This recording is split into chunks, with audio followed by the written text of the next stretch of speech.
Hello friends, स्वागत है आपका अगली नेक्स्ट क्लास में। और हम इस क्लास में अब नया चैप्टर पढ़ेंगे जो है ट्रांसपोर्टेशन। ऑपरेशन रिसर्च के सब्जेक्ट में जो हमने चैप्टर पढ़े हुए हैं, हमने असाइनमेंट पढ़ा है। एक असाइनमेंट के चैप्टर में आपको बताया था कि असाइनमेंट में मेथड्स होती है, उसमें से एक ट्रांसपोर्टेशन मेथड भी उसमें थी।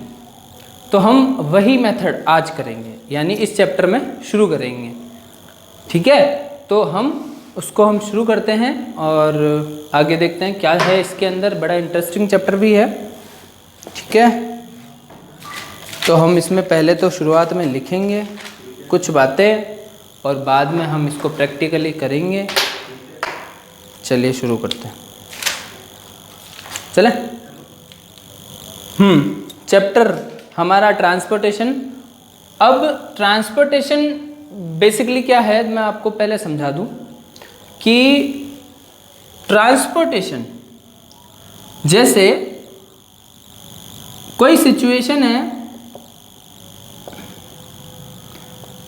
अब ये सिचुएशन क्या है? सिचुएशन ये है कि हमें डिफरेंट प्लेसेस दे रखे होते हैं। प्लेस, उन प्लेस पर डिफरेंट फैक्ट्रीज, मान लो फैक्ट्रीज,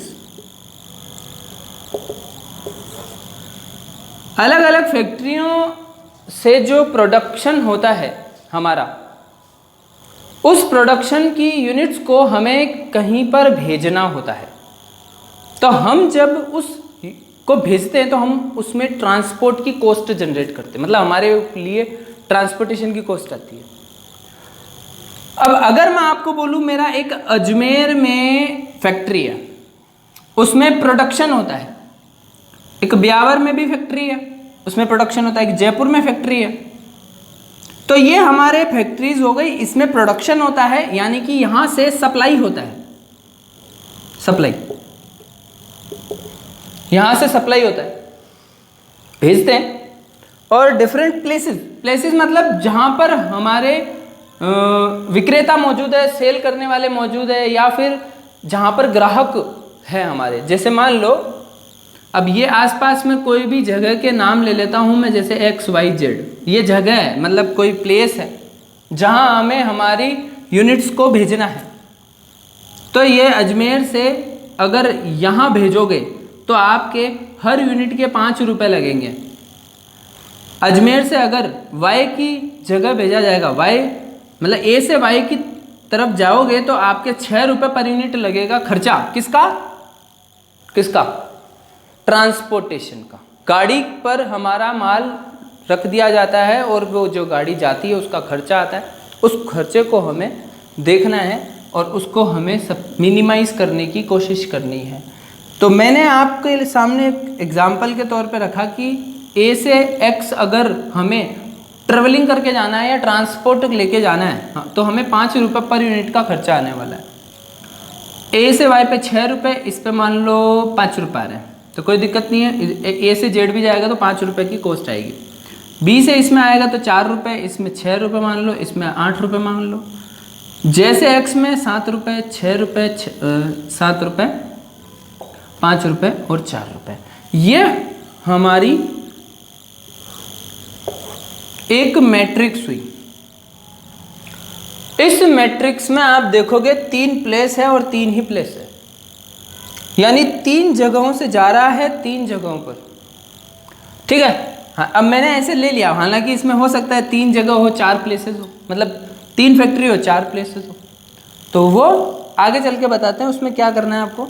हालांकि उसमें कुछ चेंज करने की जरूरत नहीं है। अब यहाँ पर एक चीज़ और होती है, ये जो फैक्ट्री होती है इसमें प्रोडक्शन होता है, और जो प्रोडक्शन होता है उसको हम सप्लाई बोलेंगे, क्योंकि वो माल सप्लाई किया जाएगा।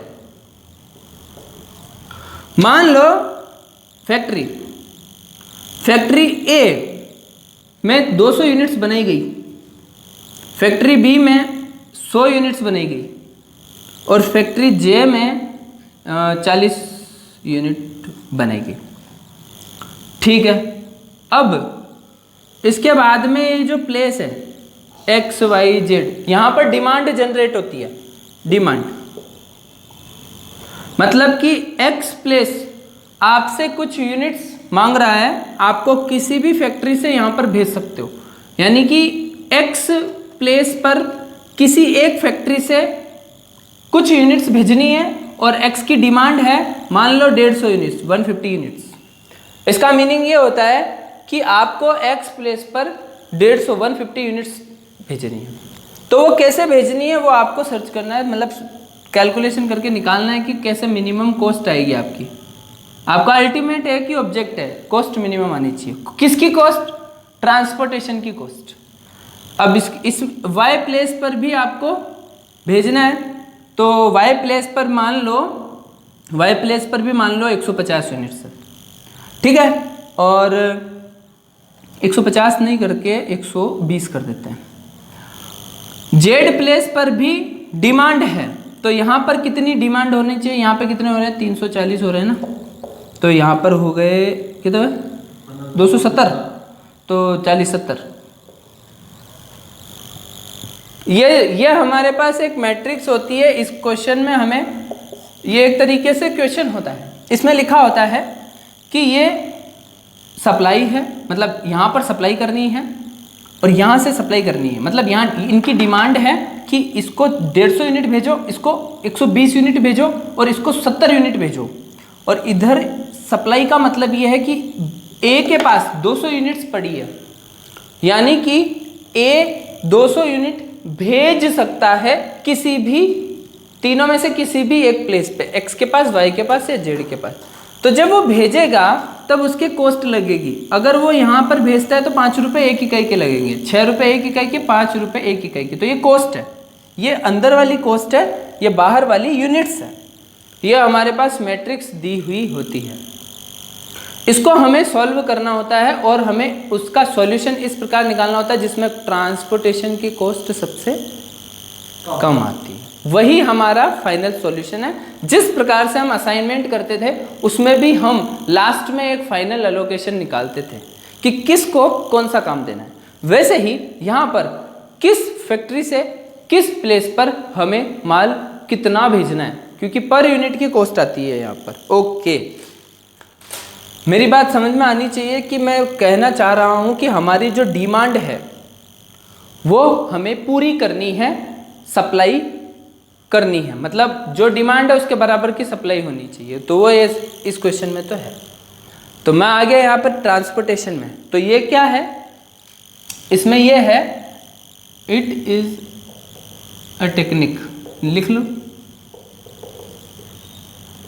To minimize the transportation cost or maximize the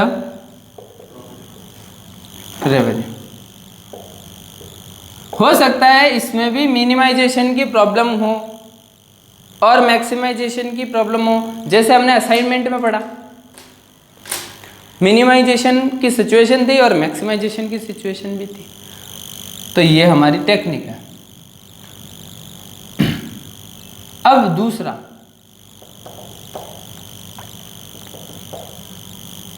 दूसरा है मेथड्स। ट्रांसपोर्टेशन के मेथड होते, 3 मेथड दे रखे हैं। नॉर्थ वेस्ट कॉर्नर रूल, दूसरा मिनिमम कॉस्ट मेथड और तीसरा वोगल अप्रोक्सीमेशन।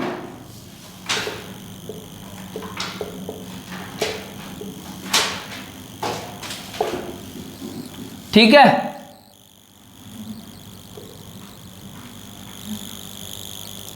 ये हमारी 3 मेथड होती है। इसके अंदर हम इसको एक एक करेंगे। एक एग्जाम्पल लेता हूँ मैं, उसमें हम इन तीनों मेथड को सॉल्व करेंगे, तीनों मेथड से सॉल्व करेंगे उसको। ओके, ठीक है।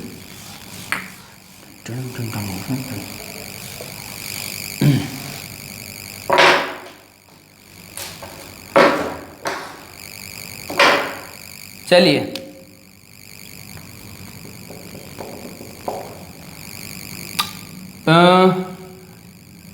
एक एग्जाम्पल लिखते हैं। पहले एक एग्जाम्पल यहाँ पे लिख देता हूँ।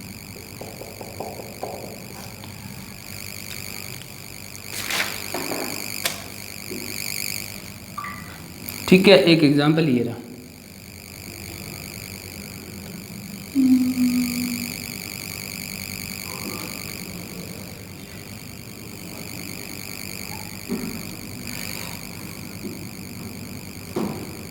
ठीक है, इधर आपको दे रखा है, ये डिमांड हो गई, मान लो यार C1 C2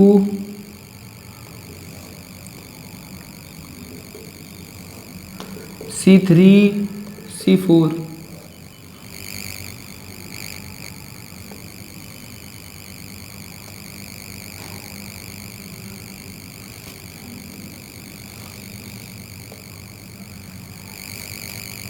यह है सप्लाई। यहाँ होगा R1 R2 और R3।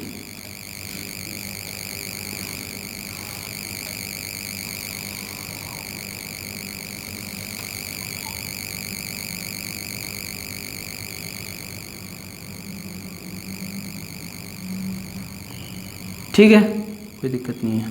ये एक क्वेश्चन दे रखा है, इसमें आपको दे रखा है 13 11 15 14 40, 13 11 15 40, और इधर इसकी सप्लाई भी दे रखी है, सप्लाई 2,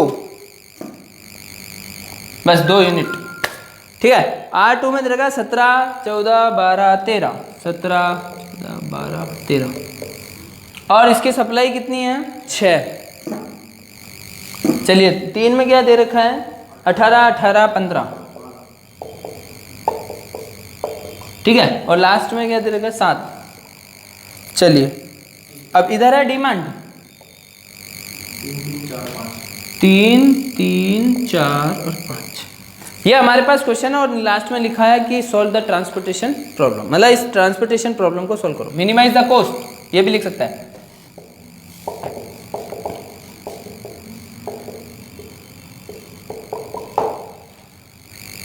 और ये टेबल दे रखी है, मतलब कॉस्ट गिवन है, इसके अंदर ये सप्लाई वाला कॉलम अलग है। इनकी टोटल लगाना कितनी होती है 15 हो गई, 15 हो गई, बराबर हो गई। चलिए इसको हम सॉल्व करते हैं। पहले मैं आपको समझा दूं कि सॉल्यूशन जो होते हैं वो दो होते हैं, सॉल्यूशन दो होते हैं। पहला होता है, मैं इसी में समझा रहा हूं, पहला होता है initial,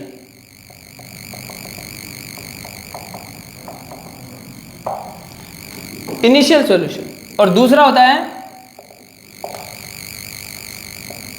optimal.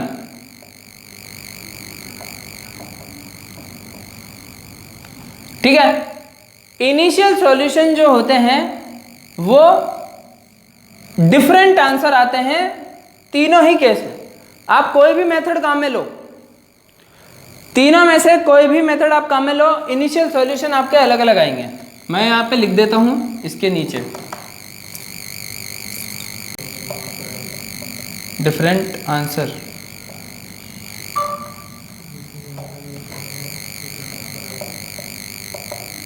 Using 3 methods.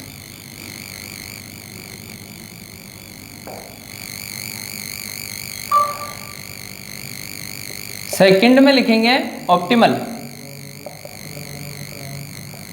Solution, इसमें आप लिख दो सेम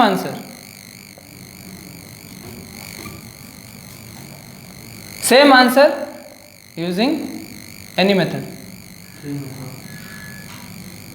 किसी भी मेथड से करो सेम आंसर आएगा, मतलब ऑप्टिमल, हाँ यूजिंग 3 मेथड्स, हाँ आप 3 लिख दो, कोई दिक्कत नहीं।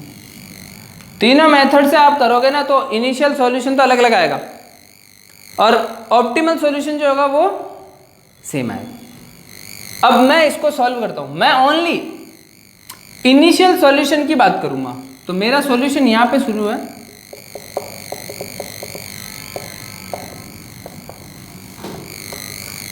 चलिए अब मैं आपको एक पहली मेथड कराता हूं। पहली मेथड क्या है? North west corner rule. अब ये क्वेश्चन है जिसमें आपको बता दूं मैं कि R1 R2 R3 तीन कॉलम है, नहीं 3 रो है, 3 रो है और 1 2 3 4 कॉलम है। तो हमें रो कॉलम बराबर करने की जरूरत नहीं है। असाइनमेंट में हम क्या करते थे? बराबर करते थे। रो और कॉलम बराबर होते थे तभी हम आगे चल पाते थे, क्योंकि वो असाइनमेंट की सॉल्यूशन थी। यहाँ ट्रांसपोर्टेशन की बात है और ये ट्रांसपोर्टेशन यूनिट्स पर चलती है कि पर यूनिट की कॉस्ट आपको गिवन होती है। आपको इसमें चेक करना पड़ता है कि सप्लाई और डिमांड बराबर होना चाहिए। तो यहाँ पर सबसे पहले एक ही काम है, चेक करना है सप्लाई डिमांड बराबर होनी चाहिए। अगर वो बराबर नहीं है तो आपको डमी रो या डमी कॉलम डालनी पड़ती। इसमें नहीं है, आगे चल के आएंगे क्वेश्चन, तो कोई बात नहीं। मैं इसको देखता हूँ, मैं इसमें देखता हूँ, तो इसमें मुझे कोई भी डमी की जरूरत नहीं लग रही है क्योंकि डिमांड और सप्लाई बराबर है। चलिए इनिशियल सॉल्यूशन में पहला मेथड है north west corner rule. North west corner rule. अब इसको हम करते, देखो अलॉटमेंट करना है बस हमें C1 C2 C3, अरे यार जगह चाहिए।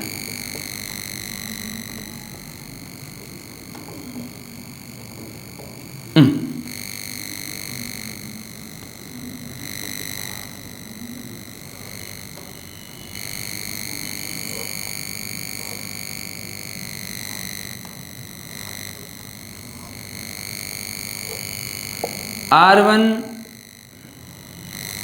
R2 और R3।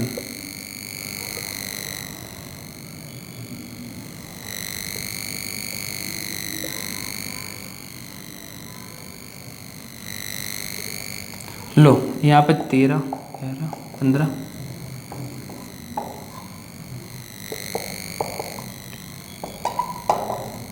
6, ठीक है। ये 18, ये भी 18 15 12 7, ये हमारी यूनिट से ध्यान रखना। और ये हमारी डिमांड 3 3 4 5 और ये 15। चलिए अब इसको सॉल्व करते हैं। इसमें मेथड क्या है? मेथड है नॉर्थ वेस्ट कॉर्नर मेथड। मैं रिपीट करता हूँ मेरी बात, सिंपल बात है। यहाँ से सप्लाई है, सप्लाई कितनी होती है? 2, यानी ये R1 के पास सिर्फ 2 यूनिट है भेजने के लिए। R1 के पास सिर्फ 2 यूनिट है भेजने के लिए। R2 के पास 6 यूनिट है भेजने के लिए। मतलब ये 6 यूनिट दे सकता है क्योंकि सप्लाई कर रहा है, ये सप्लाई कर रहा है, ये भी सप्लाई कर रहा है, ये भी सप्लाई कर रहा है। इसके पास कितनी यूनिट है? 5 7 यूनिट है, ठीक है। लेकिन ये जो है ना C1, ये डिमांड कर रहा है, और डिमांड करेगा तो डिमांड से ज्यादा थोड़ी ना दूंगा। हालांकि मेरे पास पड़े हों, मैं डिमांड से ज्यादा कभी सप्लाई नहीं कर सकता, ठीक है। तो इसका अलॉटमेंट करना पड़ता है। ये जो अंदर की होती है ये कॉस्ट होती है, ये बाहर जो होती है यूनिट्स होती है। अब देखना नॉर्थ वेस्ट कॉर्नर रूल। तो नॉर्थ वेस्ट कॉर्नर रूल का मतलब है कि यहां से शुरू करूंगा। देखो ईस्ट वेस्ट साउथ नॉर्थ ऐसे ही होता है ना, इधर होता है ईस्ट वेस्ट नॉर्थ और साउथ, ये हमारा वो होता है। मैप अगर देखें हम तो इसमें हमारे पास ये होता है पूरा पश्चिम उत्तर दक्षिण। तो ये जो रूल है ये है नॉर्थ वेस्ट कॉर्नर। अब नॉर्थ वेस्ट का कॉर्नर कौन सा? ये वाला, ये यहां से, मतलब कि इस टेबल में नॉर्थ वेस्ट का कॉर्नर ये है। तो यहां से शुरू करूंगा। क्या करेंगे? सबसे पहले यहां से इस कॉलम में देखेंगे। इस कॉलम में आप देखोगे डिमांड सप्लाई दोनों में से कम कौन है? भाई R1 के पास 2 है देने के लिए, लेकिन C1 मांग कितनी रहा है? 3। तो हम देखेंगे 2 से ज्यादा नहीं दे सकते, तो 2 मैंने इसका अलॉटमेंट कर दिया। जो 2 जैसे ही मैंने अलॉटमेंट करा, इसका मतलब ये है कि R1 से 2 यूनिट C1 को चली गई, तो ये खत्म हो गया, ये 0 बच गया। और नीचे देखूंगा तो ये कम हो गया, लेकिन अभी भी इसको 1 यूनिट चाहिए। C1 को अभी भी 1 यूनिट चाहिए, क्योंकि C1 की डिमांड कितनी थी? 3, उसमें से 2 यूनिट दे दी R1 ने। चलो आगे, अब यहां से शुरू करते हैं, ऐसे ऐसे चलते रहना है बस, ठीक है ना। जैसे आपने यहां पर दे दिया, अब देखो इसके पास जाओगे, ऐसे चलना, पहले इसको फिर इसको फिर इसको इसको ऐसे ऐसे ऐसे ऐसे ऐसे ऐसे जाना है। चलिए अब देखो इधर आ जाओ, इसके पास देखेंगे R1 के पास कुछ है ही नहीं भाई, R1 के पास कुछ भी नहीं है, 0, तो ये दे ही नहीं सकता, इसका मतलब R1 खत्म हो गया। अब अगर फिर आगे चले तो 0 है, आगे चले तो फिर 0 आ गया, इसका मतलब फिर यहां आना पड़ेगा। आप सिंपल सी बात सुनना, यहां से शुरू करना है और जिस तरफ 0 आ जाए उधर मत जाना। जैसे आपने यहां पर 2 अलॉटमेंट करी, 2 या 0 गया ना, तो इस 0 की तरफ मत जाओ अब, क्योंकि इसको अलॉटमेंट दे ही नहीं सकते, तो नीचे आ जाओ। एक्चुअल में क्या होता है वो आगे बता दूंगा मैं। इसको दे दिए 2, तो यहां बच गया 1, तो इसको 1 दे दो, यहां 1 दे दो। अब यहां क्या करो 0, और यहां क्या करो 5। भाई इधर 0 हो गया तो इधर नहीं जाना, अब इधर जाना, यानी कि इधर आ जाओ। तो इसको अलॉटमेंट करेंगे 5 यूनिट का, और यहां पर मांग रहा है 3, तो जो मांग रहा है उससे ज्यादा थोड़ी ना दे सकते। आप सिंपल देख लो, डिमांड सप्लाई में से कम कौन है, कम है 3, तो यहाँ 3 कर दो, और यहाँ कम हो गया 0, और यहाँ भी कम कर दो, 2 अभी भी बचे हैं, 2 बचे हुए हैं ना, तो यहाँ आ जाओ। मतलब आपको करना क्या है, 0 जिस तरफ हो जाए उधर मत जाना, उसके नीचे की तरफ चले जाना। अब यहाँ 12 को दे दो अलॉटमेंट, 12 को अगर देखूंगा तो ये 2 अलॉटमेंट है और यहाँ पर 4 है, तो 2 और 4 में से छोटा कौन है, 2, इसको 2 दे सकते हैं। जैसे ही हमने 2 दिया, इधर तो 0 बच गया, इधर अभी भी 2 पड़े हैं, अब उधर तो 0 हो गया, इधर 2 है, तो नीचे आ जाओ 2 की तरफ। अब यहाँ 15 पे अलॉटमेंट करूंगा, यहाँ 2 है और यहाँ 7 है, तो इधर से 2 और 7 में छोटा कौन है, 2, तो 2 दे दो। तो 2 से 2 कट गया, इधर से 2 कट गया, तो 5 बचे, देखो 0 आ गया, इधर 5 है, तो 5 की तरफ चलो। तो यहाँ क्या दोगे, 5 और 5 बराबर हो गया, ये अलॉटमेंट हो गया। ये हमारा अलॉटमेंट हुआ है, और ये है इनिशियल सॉल्यूशन, ठीक है। ओके, इनिशियल सॉल्यूशन में मैं नीचे और लिखता हूं, इसका सॉल्यूशन ऐसे होता है, देखो मैं चलिए यहां पर देखते हैं, अलॉटमेंट बोल सकते हो, ट्रांसपोर्टेशन कॉस्ट निकाल रहा हूं, ट्रांसपोर्टेशन कॉस्ट। अब ट्रांसपोर्टेशन कॉस्ट में क्या देगा, ये R1 RC आएगा, R1 C1 C, ठीक है। R1 C1 पे 13 × 2, 13 × 2 26। इस कॉलम में कुछ भी नहीं, इधर आ जाओ। R2 और C1, R2 और C1 17 × 1, 17 × 1 17 रुपये। इधर आओ, R2 C2 14 × 3, सर ये क्या है, देखो 14 × 3 का मतलब है 14 रुपये पर यूनिट का खर्चा आना है, और 3 यूनिट C2 को भेजनी है R2 से, R2 से C2 को 3 यूनिट जाएगी, और 14 रुपये हर यूनिट पे लगेगा, तो 14 45 रुपये हो गए।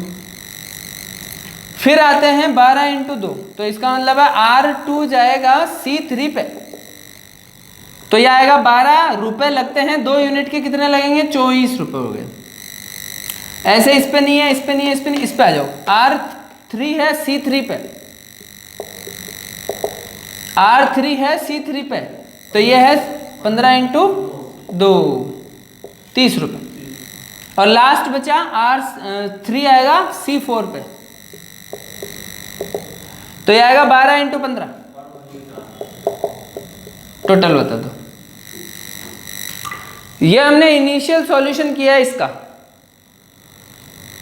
बस हो गया खत्म। ये इनिशियल सॉल्यूशन इतना ही है। आपको नॉर्थ वेस्ट कॉर्नर से शुरू करना है, 0 की तरफ नहीं जाना है, जिधर बचे उधर घूम जाओ। 199 ये मैंने इनिशियल सॉल्यूशन किया है नॉर्थ वेस्ट रूल से, ठीक है। हाँ सर ठीक है। चलिए अभी मैं इसको वापस बनाता हूं, मिनिमम कॉस्ट मेथड से सॉल्व करेंगे इसको, बी पॉइंट। आंसर नहीं, ये इनिशियल सॉल्यूशन आया अभी। इनिशियल सॉल्यूशन जो होता है वो मेन आंसर नहीं होता है, ऑप्टिमल सॉल्यूशन मेन आंसर होता है। हम अभी इनिशियल सॉल्यूशन कर रहे हैं, ये 199 इनिशियली आ गया है, ये आंसर है, कंप्लीट है, लेकिन ये ऑप्टिमल आंसर नहीं है। ऑप्टिमल आंसर अभी मैं बता ही नहीं रहा, अभी मैं सिर्फ इनिशियल सॉल्यूशन बता रहा हूं, और वो भी हम तीनों मेथड से निकालेंगे और चेक करेंगे तीनों मेथड से अंतर आएगा। बिल्कुल मैंने लिख दिया है यहाँ पे, डिफरेंट आएगा यूजिंग 3 मेथड, तीनों मेथड यूज में लो, तीनों में अलग अलग आंसर आएगा, ठीक है। लेकिन जब हम ऑप्टिमल सॉल्यूशन निकालेंगे, आप कोई भी मेथड यूज में लो, आपका आंसर सेम आएगा। ओके, तो मैं अब सेकंड मेथड लेने वाला हूं, minimum cost method. Minimum cost method same वापस टेबल बनानी पड़ेगी।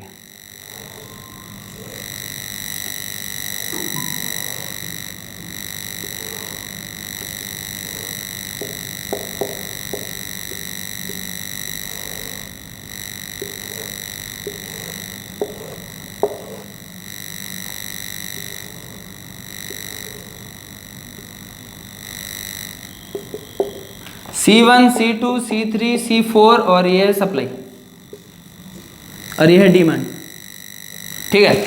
ये लो वापस अगेन 40 है यहाँ पे, ठीक है। यहाँ हो 17, 14, 12, 13, 6, 18, 18, 15, 12, 7, 3, 3, 4, 5, ठीक है। ओके, अब है ना, ये देखो आप ध्यान रखना, इधर अलॉटमेंट है, ये हमारी टेबल है, बस इस टेबल के अंदर हमें कॉस्ट दिख। चलिए मैं रिपीट करता हूँ, कुछ बातें हमारी है। मैंने आपको नॉर्थ वेस्ट कॉर्नर रूल बताया था, तो नॉर्थ वेस्ट कॉर्नर से शुरू कर दिया था हमने अलॉटमेंट, इसको बोलते हैं अलॉटमेंट करना। इस सेल को अलॉटमेंट करा, ये R1 और C1 सेल है, सेल के नाम है ये, इसको R1 C1 सेल बोलते हैं, इसको R1 C2 सेल बोलते हैं, R1 C3 सेल बोलते हैं। तो अब हमने इसमें तो हमने कर लिया, इसमें हमने ये देखा ही नहीं कि सबसे छोटी कॉस्ट कौन सी, क्योंकि हमें इस मेथड को फॉलो करना था। इधर आओ, मेथड का नाम क्या है? Minimum cost method. Minimum cost method में आपको एक ही काम करना है, इस पूरे मैट्रिक्स में सबसे छोटी कॉस्ट किसकी है उसको देखना है। मैं आपको सिर्फ, मैंने ये मार्किंग इसीलिए करी थी, इसके अंदर देखना है सबसे छोटा कौन है। ये लो, लाल पेन से कर देता हूं, ये लो, सिर्फ इसके अंदर देख रहे हैं, नाम से पता चलता है मिनिमम कॉस्ट मेथड। सबसे छोटा कौन है बताइए? 13, 11, 10, 12, 11। तो मैं सबसे पहले अलॉटमेंट यहां करूंगा, मैं सबसे पहले अलॉटमेंट यहां करूंगा और यहां देखूंगा डिमांड सप्लाई कितनी है, जो कम होगी उसका अलॉटमेंट हो जाएगा। डिमांड कितनी है? 3, सप्लाई कितनी है? 2, तो 2 से ज्यादा नहीं कर सकते, तो 2 तो 0 हो गया और इधर 1 बच गया। अब इधर 1 बच गया तो ऐसे नहीं कि तू लेके 1 की तरफ आ गया ना, वो तो उसमें करते, हमने इसको अलॉटमेंट कर दिया, ये 0 आ गया। तो ये जैसे ही 0 आया ना, इसका मतलब है इस लाइन में अब कोई भी अलॉटमेंट नहीं आएगा। सीधी सी बात है, इस लाइन में अब कोई भी अलॉटमेंट नहीं आएगा। क्यों सर? क्योंकि यहां 0 आ गया। अब हमें क्या करना है, इस लाइन को तो हमने लाइन क्रॉस कर दी, इसका मतलब इस लाइन को ब्लॉक कर दिया। कारण ये है कि इस लाइन में जितना भी सप्लाई यूनिट था सारा यूनिट C2 पे चला गया। इस लाइन को ब्लॉक नहीं करना है, इसमें 1 यूनिट अभी भी पड़ी है। चलिए, मेथड का नाम ही मिनिमम कॉस्ट है, तो अब हम इस दोनों, इसमें मिनिमम कॉस्ट देखेंगे। बताइए इसमें सबसे छोटा कौन है? 12, देखो 12 है ना सबसे छोटा। सर 2 आ गए, तो कोई भी ले लो, लेना 12 ही। तो देखो मैं ये ले लेता हूं, नहीं सर हमें ये अच्छा, अरे आप ये भी ले सकते हो, मेरे को ये पसंद आ रहा है तो मैं ये लूंगा। तो मेरे को यहां पर अलॉटमेंट कर रहा हूं, सर यहां पे भी कर सकते हैं, बिल्कुल कर सकते हो, मैं यहां कर रहा हूं, कोई बात नहीं। चलिए तो यहां देखते हैं डिमांड कितनी, सप्लाई कितनी। डिमांड कितनी? 4, सप्लाई कितनी? 6। तो पहले 4 कम हो गया, ये 0 हो गया, अभी भी 2 पड़ा है। ठीक है ना, आराम से करो, इसको उंगली रख के करो, हाँ इसको पकड़ के लगो, यहाँ पकड़ लो, हाँ भैया इसको अलॉटमेंट करना है, पहले देंगे आराम से देखेंगे। अब बताओ 0 किधर आया? नीचे। तो ये लाइन ब्लॉक हो गई, इसका मतलब इस कॉलम में हम अलॉटमेंट नहीं कर सकते। तो मैं इसको एक छोटा सा टक टक टक टक टक टक कर देगा। तो ये हो गए अलॉटमेंट अभी तक हमारे। अभी फिर से सबसे छोटी कॉस्ट देखो, 17, 14, 13, 12, 8, ये 12 आ गया ना 12। तो अब इसमें अलॉटमेंट कर दो, देखो पहला सर हम पहले ये लेते तो अब इसका नंबर आ जाता। हाँ बात वही है। अब मैं ये 12 ले रहा हूँ, चलिए 12 को पकड़ लिया हमने। डिमांड कितनी? 5, सप्लाई कितनी? 7। तो डिमांड सप्लाई में से छोटा कौन है? 5, 0, 2 अभी भी पड़ा है, तो 0 जो हो गया उसको आप ब्लॉक कर दो। ठीक है, अब ये 4 बचे, इसमें से सबसे छोटा कौन है? 14 को अलॉटमेंट करो, 1 और 2, 1 दे दो, ये 0, अभी भी 1 पड़ा है। ठीक है, 0 जैसे ही हुआ वो लाइन क्रॉस हो जाएगी। फिर आ जाओ इधर, अब एक ही लाइन बची तो कोई दिक्कत नहीं है, 17 पे अलॉटमेंट कर दो। 17 पे कितना है? यहाँ है 1 और यहाँ 3, तो 1 दे दो, ये 1 दे दिया, 0 हो गया। इधर कितना बच गया? 2, ये लाइन 0 हो गई। अब बचे 18, एक ही बचा है, इधर देखो 2 है, इधर देखो 2 है, तो 2 दे दो। तो ये हमारा क्रॉस हो गया, 0 हो गया, ये अलॉटमेंट हो गया। ये इनिशियल सॉल्यूशन इसका भी आ गया। अब इसमें कैसे आ गया? R1 पे C2 आएगा, क्योंकि 11 रुपए की कॉस्ट है, 2 यूनिट दे रहे हैं।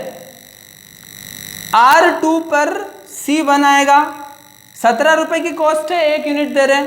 R2 पर C2 भी आएगा, 14 रुपए की कॉस्ट है, 1 यूनिट दे रहे हैं। R2 पर C3 भी आएगा, 12 रुपए की कॉस्ट पे 4 यूनिट दे रहे हैं, बिल्कुल ठीक है। R3 पे C1 आएगा, क्योंकि 18, ये गोले तो मैंने ये दिखने के लिए बना दिया, ऐसे बनाना नहीं है, इसको देख के कर सकते हो। R3 C2 पे नहीं जाएगा, क्योंकि अलॉटमेंट नहीं है। R3 C3 पे भी नहीं जाएगा, अलॉटमेंट नहीं है। R3 जाएगा C4 पे, अलॉटमेंट है। तो 12, 5। अब मैं इसका सॉल्यूशन लिख रहा हूं इसकी तरह, जो नॉर्थ वेस्ट कॉर्नर रूल का सॉल्यूशन दिया ना, उसके लिए ये सॉल्यूशन। तो मैं इसको लिख रहा हूं, वहां से मिटा रहा हूं।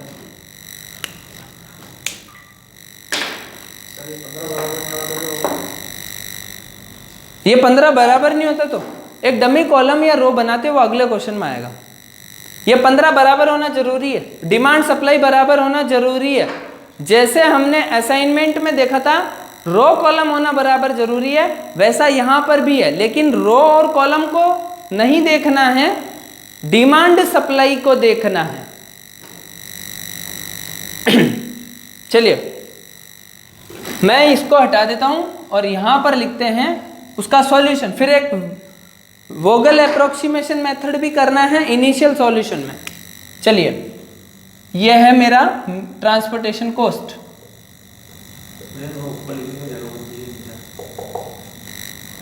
ट्रांसपोर्टेशन कॉस्ट, ठीक है। अब देखिए इसमें क्या था, R1C2, इसमें आपके थे 11 रुपए की कॉस्ट है, 2 यूनिट। आप 2 इंटू 11 भी लिख सकते हो, मैंने वहां पे लिख दी, तो 11 इंटू 2 कर दो, 22 रुपए तो ये हो गए। ओके, ये नहीं है, ये देखो 17 इंटू 1,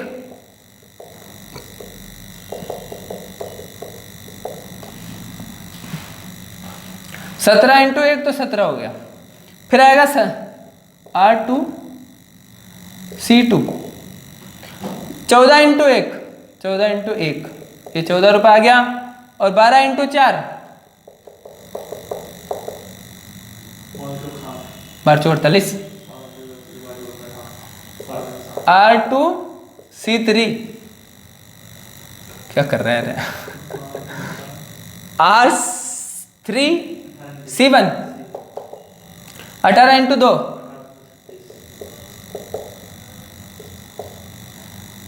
ठीक है। और अब बचा R3C4, 12 पंजे 60, अब आया 60। अब मेरे को तूने गलत लिखवा दिया 60। अभी इसका टोटल लगेगा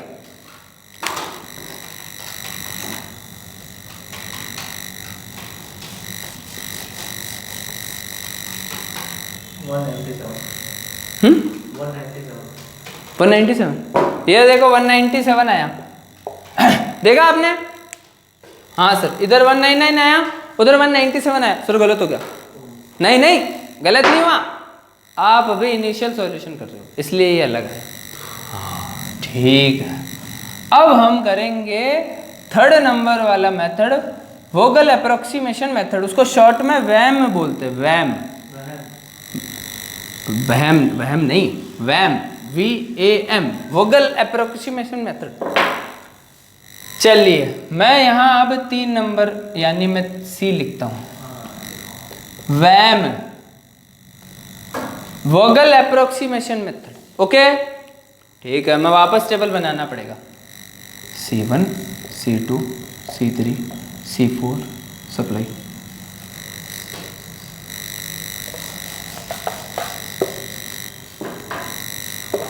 अच्छा बनाना पड़ेगा।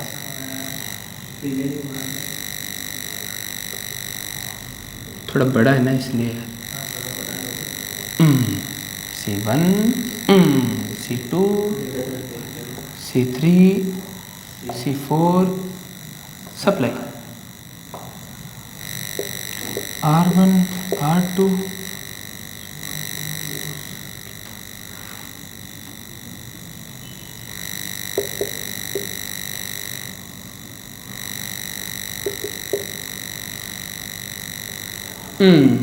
चलिए ठीक है, फटाफट से लिख देते हैं। हटा दिया मैंने तो, ये यहीं से लिख लेते। 13, 11, 15, 40, 2, 17, 14, 12, 13, 6, 18, 15, 12, 7, 3, 4, 5, 15। चलिए मैं इन सबको हटा दिया क्योंकि वोगल ये बहुत इंपॉर्टेंट है, क्योंकि सूचना के अभाव में हम इसी को काम में लेते हैं। Lack of information use VAM method. चलिए हमारे पास 3 मेथड है, 2 मेथड हमने देख ली, इनिशियल सॉल्यूशन हमने देखा, और हम अब तीसरी मेथड देख रहे हैं। तीसरी मेथड में क्या करना होता है, देखो थोड़ा सा कॉन्सेंट्रेट रखना पड़ेगा इसमें, क्योंकि यही मेथड हम हर क्वेश्चन में यूज में लेंगे। ठीक है चलिए चलिए, अब क्या करना है देखिए, मैं थोड़ा इसको डार्क कर देता हूँ ताकि पता रहेगा।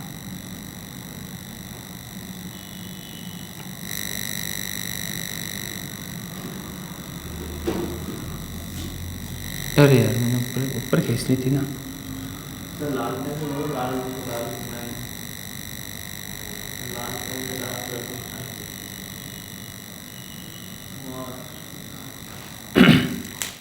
ठीक है देखो, अब थोड़ा समझना है इसको कैसे करना है, और यही इंपॉर्टेंट है, पूरे चैप्टर में यही चलता रहेगा। ट्रांसपोर्टेशन का कोई भी सॉल्यूशन करना है आपको वैम मेथड यूज में लेनी है। अब देखिए सुनना, सबसे पहले क्या करना है, अब इसमें नॉर्थ वेस्ट कॉर्नर, तो इस कॉर्नर को देखना नहीं है, और जो लीस्ट कॉस्ट था यानी मिनिमम कॉस्ट मेथड था, जिसका लीस्ट कॉस्ट मेथड भी बोलते हैं, लीस्ट कॉस्ट मेथड। तो मिनिमम कॉस्ट मेथड में भी हमें देखते थे कि सब में से मिनिमम कौन है। इसमें ऐसा कुछ नहीं करना, इसमें सबसे पहले पेनल्टी निकालनी है। सुनना आप मेरी बात, है ना, सबसे पहले पेनल्टी, इधर भी पेनल्टी। ठीक है, अब देखो कैसे, आपको क्या करना है, ये जो कॉस्ट है ना, इसमें सबसे 2 छोटी कॉस्ट का डिफरेंस बाहर लिखना है। 2 छोटी कॉस्ट का डिफरेंस, 2 छोटी कॉस्ट का डिफरेंस। ठीक है, देखिए अब इनको मत देखना, बिल्कुल भी नहीं देखना अभी, बस आप इसको देखो।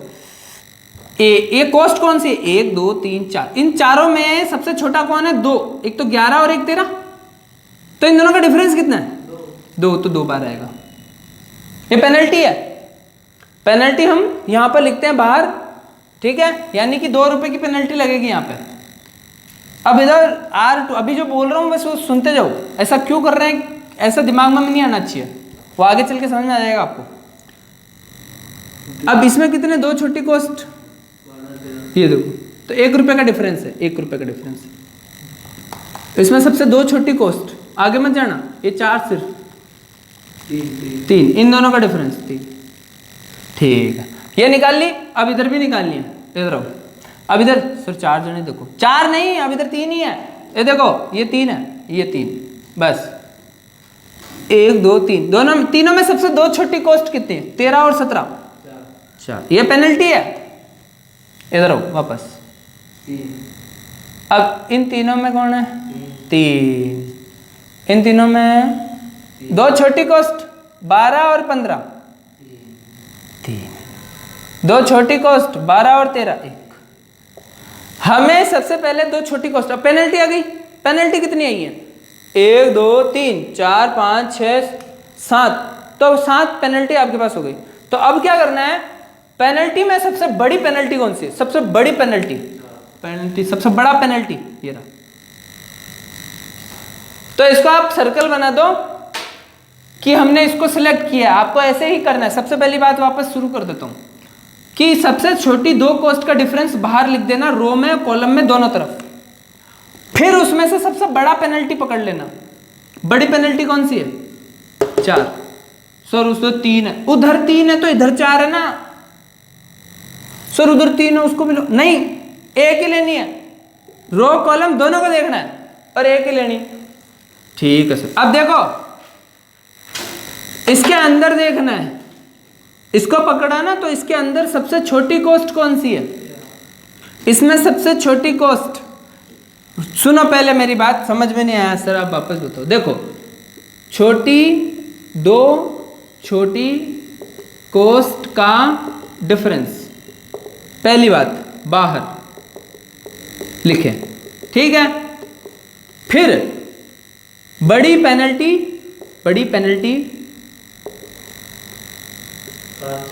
मार्क करें, को मार्क करें,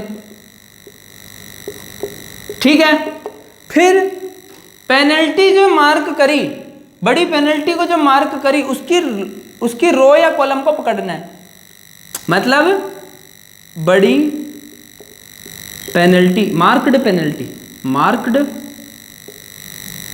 पेनल्टी की लाइन, चाहे वो रो हो या फिर कॉलम हो, उधर अगर उधर आती है तो उस वाली को पकड़ लेना, इधर आती है तो इस वाली को पकड़ लेना। मार्क्ड पेनल्टी की लाइन में सबसे छोटी कॉस्ट पर एलोकेशन करेंगे। ये प्रोसेस होती है, बस इसी को रिपीट करेंगे बस। अब मैं इसको करता हूं, देखो एक एक करके करते हैं। सबसे पहली बात हमने देखा 2 छोटी कॉस्ट का डिफरेंस बाहर, 2 छोटी कॉस्ट का डिफरेंस बाहर, छोटी कॉस्ट का डिफरेंस बाहर, छोटी कॉस्ट का डिफरेंस ये बाहर बड़ी पेनल्टी कौन सी है, ये, इसको पकड़ लिया, इसकी लाइन को पकड़ लो। इसकी लाइन में हम देखेंगे सबसे छोटी कॉस्ट 13 को अलोकेशन करेंगे, तो 13 पे अलोकेशन करेंगे। इसकी सप्लाई कितनी है 2, इसकी अलॉटमेंट कितनी है 3, मतलब डिमांड कितनी है 3, तो दोनों में से छोटा कौन है 2 दे देंगे इसको जैसे ही 2 हो गए ना, तो इस इधर तो 0 जाएगा और इधर कितना हो जाएगा 1, उधर 0 हो गया ना, इसका मतलब है ये लाइन अब अलॉटमेंट के लायक नहीं है और इस लाइन में एक क्रॉस बन जाएगा, क्योंकि अब पेनल्टी भी नहीं आएगी इस पे। इस लाइन में अलॉटमेंट हो गया ना, पूरा खत्म हो गया ना, 0 हो गया ना, तो यहाँ पेनल्टी 0 हो जाएगी अब, ठीक है। अब आगे चलेंगे, वापस रिपीट करूंगा वही पेनल्टी, रिपीट लिख दिया मैंने, रिपीट। चलिए तो पहले ये देखो, अब वापस देखेंगे, इसमें सबसे 2 छोटी कॉस्ट का डिफरेंस वही रहेगा 1 और ये 3, सही है। इसमें चेंज हो जाएगा, देखना पड़ेगा। इन दोनों में सबसे छोटी कॉस्ट का डिफरेंस 2 ही है, तो 1, इन दोनों में 4, इन दोनों में 3, इन दोनों में 1। सबसे बड़ी पेनल्टी ये रही, सबसे बड़ी पेनल्टी 4। अब इस 4 को सर्च करा, ऊपर चले, ऊपर वाले में सबसे छोटी कॉस्ट सर 11। अरे 11 तो अलॉटमेंट हो चुका, लाइन कट रही है देखो, 11 नहीं है 14 है, तो 14 पर अलॉटमेंट होगी, अलॉटमेंट होगी, हाँ अलॉटमेंट होगी। कितनी होगी? इधर डिमांड कितनी 3, सप्लाई कितनी 6, तो दोनों में से भाई मांग रहा 3 है, दे सकते हैं 6, तो जबरदस्ती दोगे क्या? नहीं, 3 ही दूंगा। अब 3 देंगे तो इधर 0 हो गया, इधर कट हो गया, यहाँ पे 3 बचा हुआ है, तो आपके 0 किधर हुआ है? इधर, तो ये ब्लॉक हो गया है और इधर आपकी पेनल्टी खत्म हो गई है, यानी यहाँ पे क्रॉस आ जाएगा कि यहाँ अब पेनल्टी नहीं आएगी। सर अब हो गया, नहीं, वापस रिपीट करो, इधर आ जाओ, इन दोनों का डिफरेंस ये 1 ही आएगा, 3 आएगा, 1 आएगा। जिधर क्रॉस होता है वो चेंज नहीं होता ना भाई, अगर इधर क्रॉस आया तो ये चेंज नहीं होंगे ना, सेम टू सेम आएंगे। सर इधर आएगा, सबसे छोटी 2 कॉस्ट का डिफरेंस, इधर 17, इधर 12, इधर 13। सर ये 14 नहीं देखा, इसको नहीं देखना, 17, 12, 13 में सबसे छोटा ये 2, इधर सबसे छोटा है कौन है? 2, इनका 3। सर ये तो आ गया, वो कोइंसिडेंटली आ गया, उससे कोई फर्क नहीं पड़ता। अब अपन क्या करेंगे? सबसे बड़ी कॉस्ट, सॉरी पेनल्टी, सर 1 3 इधर है, 1 3 उधर है, तो आप एक काम करोगे, आप दोनों को देख लो और दोनों के अंदर सबसे छोटा कौन सा है उसको सेलेक्ट कर लो। भाई अगर मैं इसको सेलेक्ट करता तो इसमें 12 और 15, 12 सबसे छोटा आता, इसको सेलेक्ट करूँ तो इसमें सबसे छोटा 12 आता, तो कोई दिक्कत नहीं है। हालांकि आपकी चॉइस है, आप किसी को भी सेलेक्ट करो। मैं इसको सेलेक्ट कर लेता हूँ, सर नहीं इस बार इसको करो, उसको कर लो यार, कोई बात नहीं, ये लो, अब झगड़ा मत करो, इसको ले लिया मैंने। अब मैंने जैसे इसको मार्क करा, सर हमने तो इसको करा, कोई बात नहीं, आप दोनों में से कोई भी ले सकते हो, लेकिन मैं आपको बता रहा हूँ दोनों को चेक कर लो, अंदर जो सबसे छोटी हो उस इसकी लाइन में भी तो आनी चाहिए। अब इसके अंदर सबसे छोटी कौन है? 12, 12 को अलॉटमेंट करूंगा। 12 को अलॉटमेंट क्यों कर रहे हैं सर? क्योंकि इसको हमने मार्क किया ना, तो इसके अंदर सबसे छोटी चाहिए। 5 और 7 में 5 अलॉटमेंट होगा और इधर 0 आ जाएगा, इधर 2 बच जाएगा। जैसे ही 0 आया ये ब्लॉक हो गया, ब्लॉक हुआ तो क्रॉस हो गया, क्रॉस हुआ तो इधर 3 ही रहा, इधर क्रॉस रहेगा, इधर 1 रहेगा, ये ऐसे होगा। तो हमने ये पेनल्टी दे दी, 4th टाइम पेनल्टी दी, उधर 4th टाइम पेनल्टी देनी पड़ेगी। तो इधर क्रॉस में तो कुछ नहीं होगा, वापस चेक करो, इसमें सबसे 2 छोटी कॉस्ट कौन सी? 17 और 12 ही बचे, तो 5 आएगा। देखा, 17 और 12 ही बचे तो 5 आ गया। 15 और 18 में 3 आएगा। चलिए कर दिया हमने, 4th पेनल्टी दे दी दोनों तरफ। सबसे बड़ा कौन है? 5, 5 को सर्च कर दिया, ये मिल गया। 5 वाली लाइन को पकड़ लेंगे, इसमें सबसे छोटा कौन है? 12, तो 12 को अलॉटमेंट दूंगा। इधर 4 है, इधर 3 है, तो 3 दे दो, 1 बचा अभी भी। जैसे ही इधर 0 आया, इधर हमने कट कर दिया, जैसे कट करा इधर क्रॉस हो गया।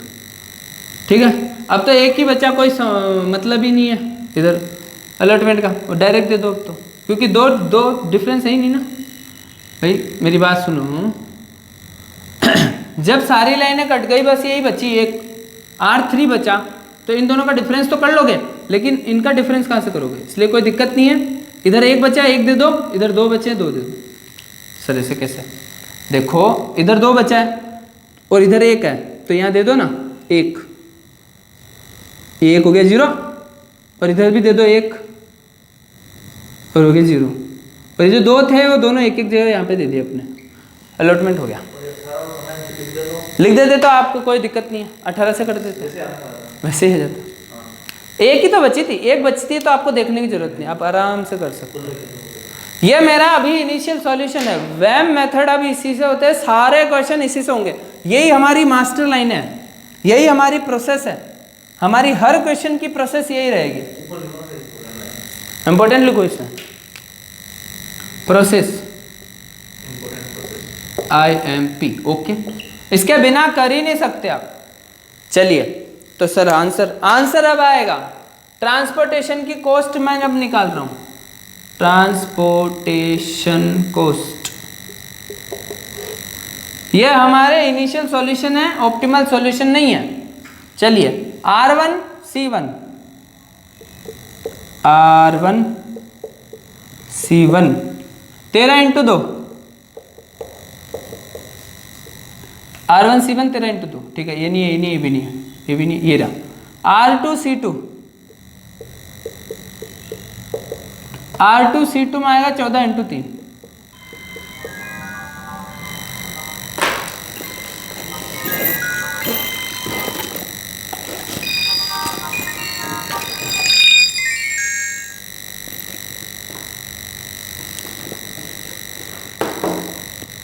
ठीक है। 14 इंटू 3 12 इंटू 3, तो R2 C3 12 इंटू 3,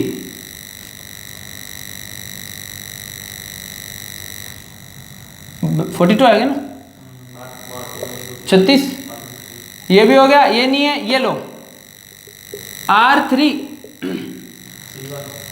R3 जाएगा C1 पे, R3 गया C1 पे, यानी 18 इंटू 1, ठीक है। ये नहीं आएगा, ये आएगा, R3 गया C3 पे,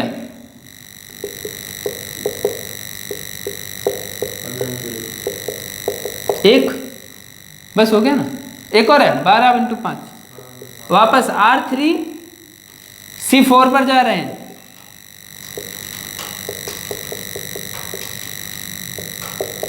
चेक करो टोटल लगो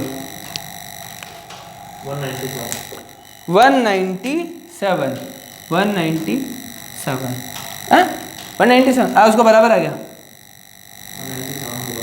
हाँ सर बराबर आ गया। अरे तो बराबर आ गया तो आ गया, इसमें क्या दिक्कत है, अलग अलग मैंने कहा अलग अलग आ सकता है, ठीक है ना। टाइम कितना हुआ, इसमें कितना हुआ, ठीक है। तो अभी आप यही करो, इस क्लास में आपके लिए बस इतना ही है। मैं अगली क्लास में आगे चलेंगे, वैम मेथड ही हम काम में लेंगे, क्योंकि वही हमारे हर क्वेश्चंस का सॉल्यूशन है हमारा, उसी से हमारा ऑप्टिमल आंसर भी निकलेगा। तो ऑप्टिमल आंसर हम अगली क्लास में देखेंगे, ठीक है। Thank you.